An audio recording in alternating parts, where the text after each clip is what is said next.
Hello, greetings and salutations, everybody. Today, let's talk about Dr. Disrespect. So, full disclosure, I'm actually not like a streamy. I don't know what you call people who like to watch streamers.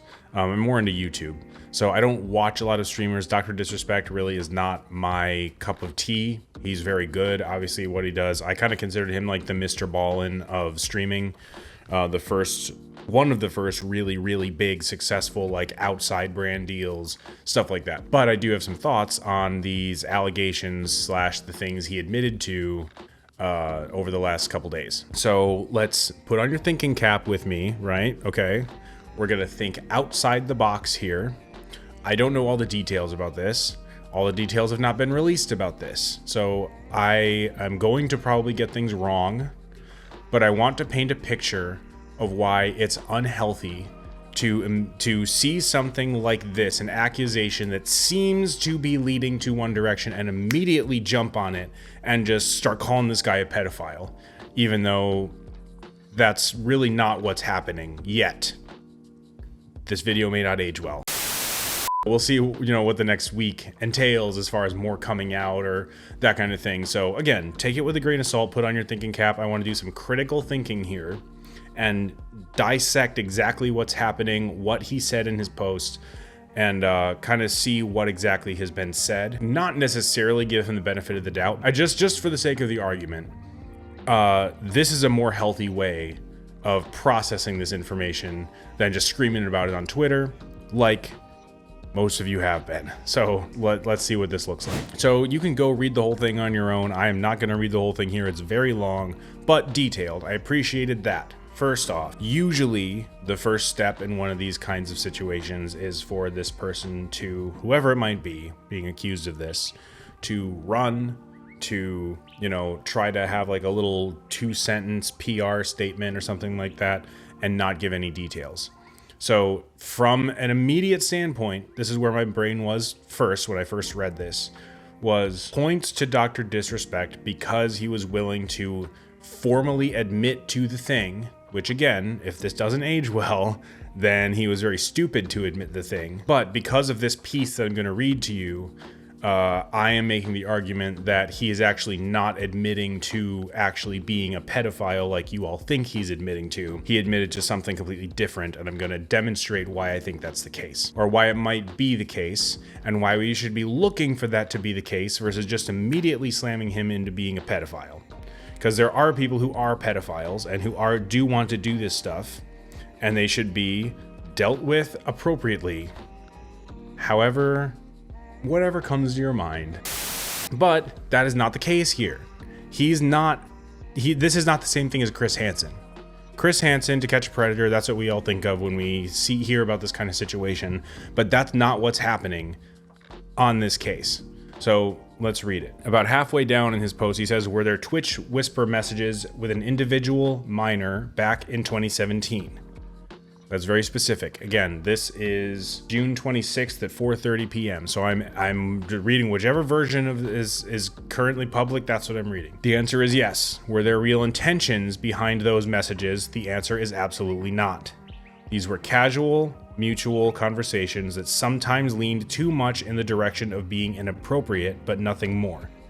Nothing illegal happened, no pictures were shared, no crimes were committed. I never even met the individual. I went through a lengthy arbitration regarding a civil dispute with Twitch, and that case was resolved by a settlement. Let me be clear, it was not a criminal case against me, and no criminal charges have ever been brought against me. So, let's look at a couple of the comments. First, everybody's commenting on the little edit thing, but again, clearly, this is the first step, okay? When someone attacks something other than the subject of what's happening, it means that they don't have a good argument, whether or not there is a good argument to be had. The person who is making the argument of, like, looking at all these sus tweets, because he edited it doesn't mean he's wrong. He made an edit to clarify something. Like, and then there's about 80 others that are all attacking the edits. And they're not even attacking what he said. They're just attacking edits and then calling him a pedophile.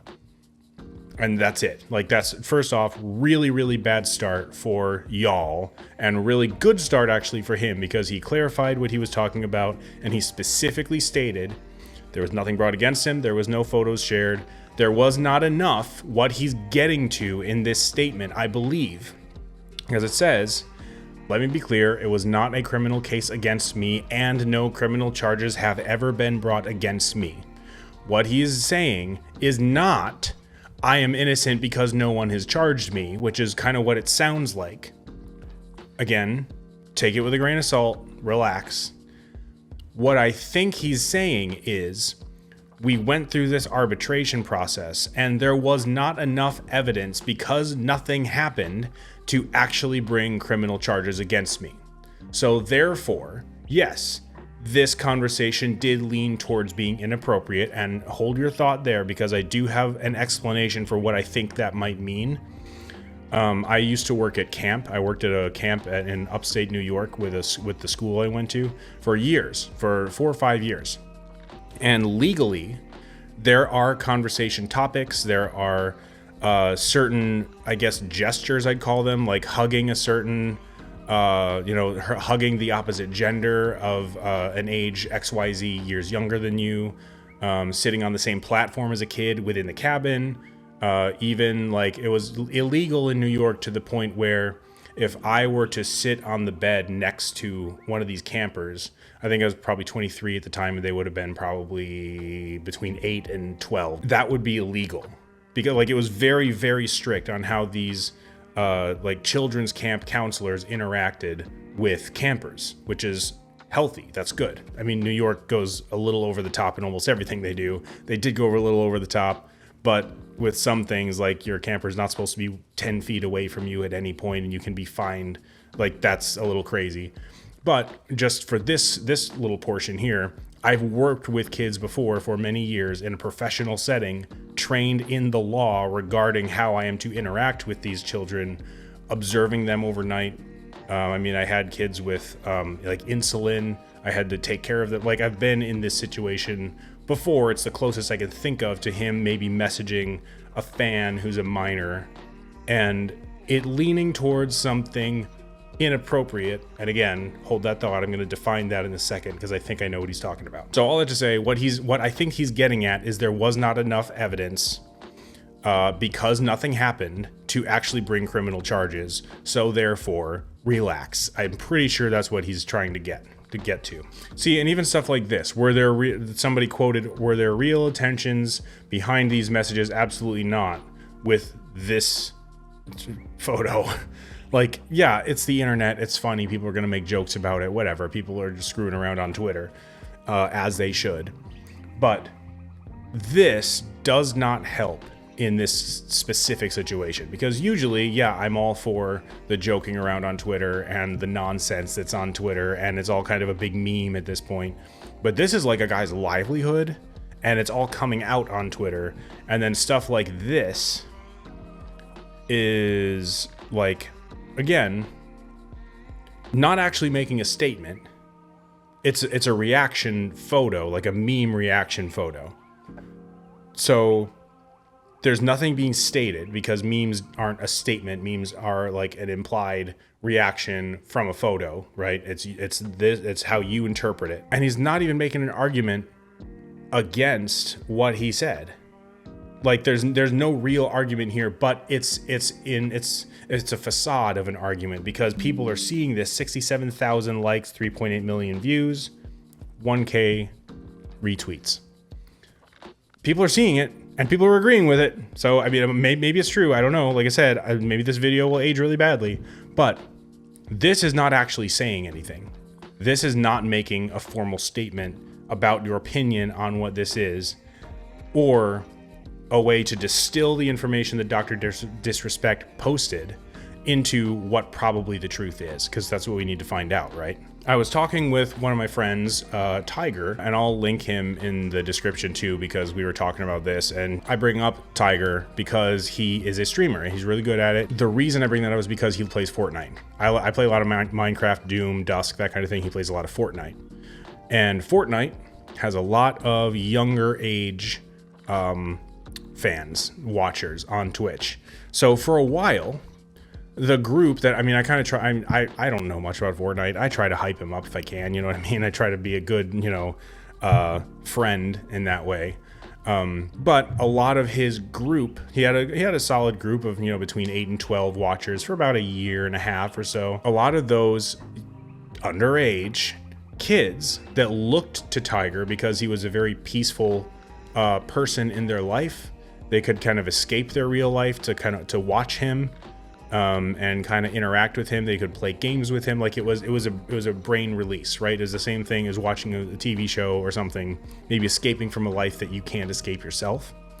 So in talking with him, what I realized is technically what Dr. Disrespect is saying, I'm going to get back to why I brought Tiger up here in a second.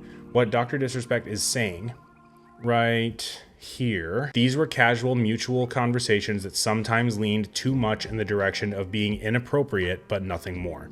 What it sounds like by typing that is that he's trying to cover for what he actually said. And there actually were many, many more inappropriate conversations, but there's no proof, so he's not going to say that. You know what I mean? That's what that sounds like from the outside. What I would submit to you, I'm not saying this did happen, I'm saying that this could be what he's trying to say, is just like the situations that I was in as a camp counselor, where you are watching these kids for a week, they're at stayover camp with you, you have to protect them. But I mean, these are 10, 12-year-old boys, in my case. Like, they ask why their parents hate them, or like they ask wild ass questions like that because it's kids and they're experiencing real life. What if a camper, in my case, or in Tiger's case, one of his not really fans, but you know what I mean, like a person in his group was like, hey, guess what? Like, it's the first day of school and I had my first kiss today. How would you respond to that? You don't want to just, like, you want to, like, when you know a kid like that in a camp counseling or a streaming, like the kid respects you sort of thing, it becomes more of a mentor, like, I want to be there for you because that's the whole point of streaming. I want to help you get through the hard things that you have to get through, right? What I'm submitting is that if it was me at camp and I had that kind of situation, at which I did, asking how babies are made, asking all that stuff that you're really not supposed to talk about with a kid, there is an appropriate way to do it. At camp, we were trained on how to say things, how to specifically not talk about it, but kind of answer the question a little bit, because that's not my job, that's a parent's job, that sort of thing. So there is an appropriate and inappropriate way to handle that. But if a kid, you know, wants to interact a certain way because they like, and ask certain questions to me as the camp counselor because they don't really trust their parents, or their parents are hard on them, or, you know, whatever the case is, there's a lot happening in a kid's life. Would I just shut it down and say, I'm not talking to you about this? Probably not. I would do my best to absolutely not cross a line, but entertain the question and kind of discuss with my experience the best I can to help give them some insight to help them with their problem, right? So I would want to be balancing the act between, this is not a conversation about sex with you, definitely not that. Like, not like a bro conversation would be, you know what I mean? Like a bros, or like if you're like out with the girls and you're just talking about like, oh, he does this, I've never had that before. What is it? Yeah, I don't know. Just like random adult conversations. It's not like that. It's more of a mentorship. Like that's like a kid asking, saying, I have a crush on someone. I've never felt this before. Is that normal? Is that okay? And I'm, you know, would want to comfort them and say, yeah, that's totally normal. I've had that too. You know, I've liked this person and this person, and it's very hard to figure out. Like that sort of conversation around relationships and sex, not directly there, but around that, technically, even though not morally inappropriate, does count as an inappropriate conversation with a child, because it's not his job. It's the parent's job. Now, in my case, it was a camp. It was a little bit different. You just had to stall and just kind of tell the parents like, hey, he was asking about this stuff. You might want to have a conversation with him, that sort of thing. But I'm just saying, I'm just putting out the hypothetical.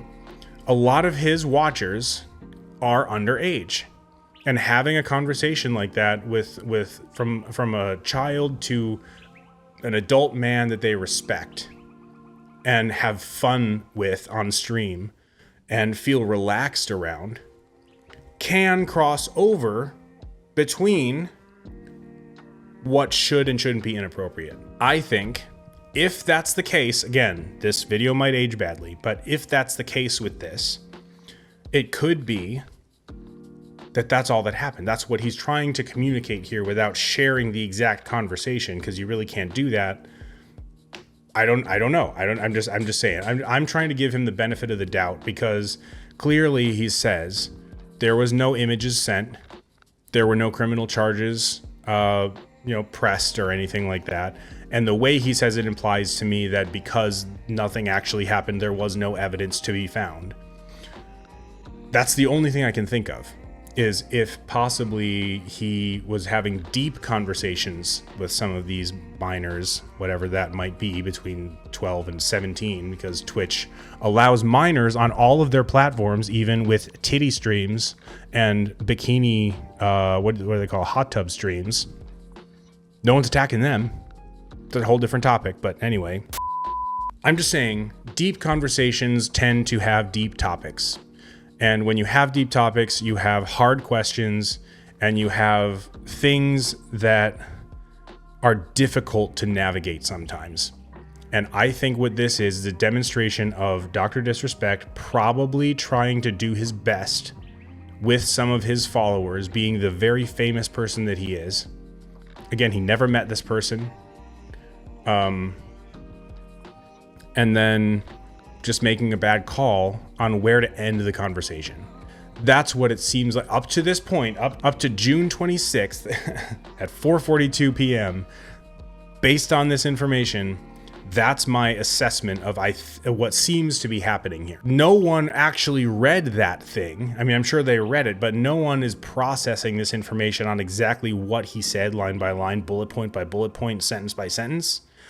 They just saw, were there Twitch whisper messages with an individual minor back in 2017? Okay, you're a pedophile. Like, that's not, it is not that clean. It's not that cut and dry, especially with kids, because kids have an unending amount of questions, and they want to know things that they don't understand about yet. And that combination typically leads to a place where you, as the adult, have to sort through what they're asking you and make a judgment call on whether it's more important to be a mentor and try to explain or have a conversation that might be deemed inappropriate, or to say, I'm not going to talk to you about this, go ask a parent, even though you're familiar with me and you're comfortable with me. That's different than asking a parent. Like, if you've ever been to a church, it's different asking a pastor or a youth pastor a question than to like ask your dad on the way home from church. You know what I mean? Like, same thing. So anyway, I'm not making excuses. If this stuff actually happened, if he actually is sending actually inappropriate messages, then by all means, he will be that forever. He will be a pedophile. He made a drastic mistake, and he needs to be dealt with the way he needs to be dealt with. But I have not seen that evidence yet, and this post is not that evidence that we are looking for. We have not seen hard evidence that he actually is what people are calling him. We've seen that he made a mistake with some of his followers. And because we don't actually have the messages, we don't know how severe that mistake is. So, take that as you will. But anyway, do you agree with this, or is this a hot take? If you don't agree with this, I'm sure you've already commented, but comment now and tell me why this is a wrong take and what you would change about this idea, or what you think is happening here with Dr. Disrespect. So, thank you for watching.